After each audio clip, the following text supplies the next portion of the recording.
Gregor, after a really positive performance against Australia last week, what's been the focus this week looking ahead to South Africa?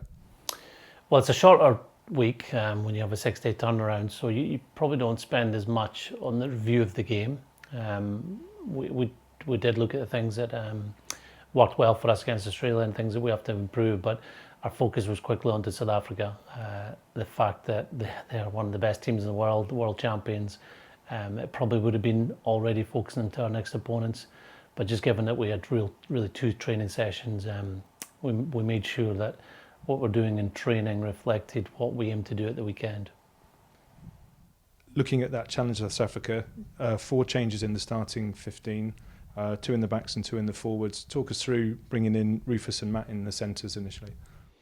Yeah, well, Rufus has been on great form for Glasgow. Thought he played outstandingly well against Tonga, and we feel he deserves an opportunity. Kyle got an opportunity last week being in the squad.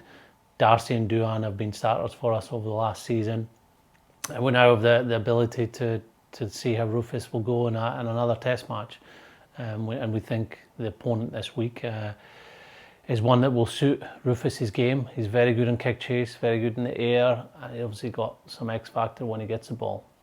And for Matt has been playing consistently well for Leicester, and we want to reward people that are playing well. It's not a reflection on how the midfield went last week. We know Sam's played the last 2 games, so there is a little bit of making sure that we do give players opportunities that may be coming fresher after 2 test matches in a row, and it's now Matt's opportunity. I know he's waited a long while for it, but if he can translate his form that he's shown for Leicester, then we have another ball-carrying, very strong defensive player in our squad. Looking at the pack, you're bringing in Nick Haining into the back row, moving Jamie on the open side, and then Stuart McAnally starts at 2 as well. And Hamish Watson comes off the bench potentially later on in the game. What's your thoughts around that? Yeah, Hamish obviously came into this campaign having had no rugby. We got 40 minutes against Tonga and I think about 70 minutes last week and did really well, but it is a big ask for Hamish to go another 80 minutes. But we feel him in the squad, given his experience, his ability to make a real impact, we still feel that he can have a big role to play. Nick, we've loved working with Nick over the last couple of seasons. He stood up really well in Paris, came back into full fitness just before our Tonga game, played well against Tonga, and we think he's really suited to South Africa. He's a physical player, he's a player that can carry in a different way too, and can get off the line in defence. So yeah, we think he deserves this opportunity. And with Stuart McAnally, was likely he was going to be involved last week before he got ill.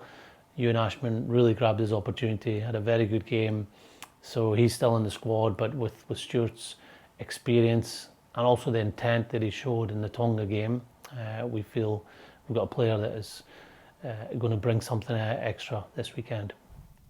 South Africa put their team out very early this week. What challenge do they pose with the group they've selected? Yeah, well, it's a group that knows each other really well. A lot of that group went all the way to the World Cup final and winning in Japan. They've stayed together in various campaigns this season. They beat the Lions twice, the All Blacks twice. So they've got a game plan that works for them, that can have success. They're a very powerful team. So power comes from their set piece, their defence, their kick chase, and their ball carrying.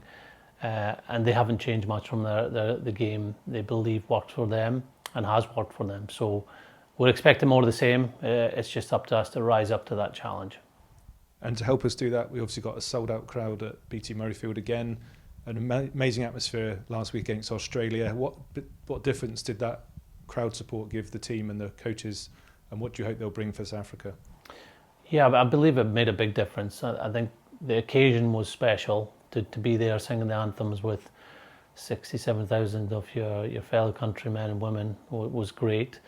But more the second half, in the last 10-15 minutes, hearing Flower of Scotland being sang, hearing the chants of Scotland, just the noise that supported our team was tremendous. So that definitely helped the players stick to their task, and the feeling for everyone, from coaches and players and supporters, at the end of the game was excellent. It's been a long while since we felt that noise, that connection with the supporters, and we're looking forward to being there again with them this weekend.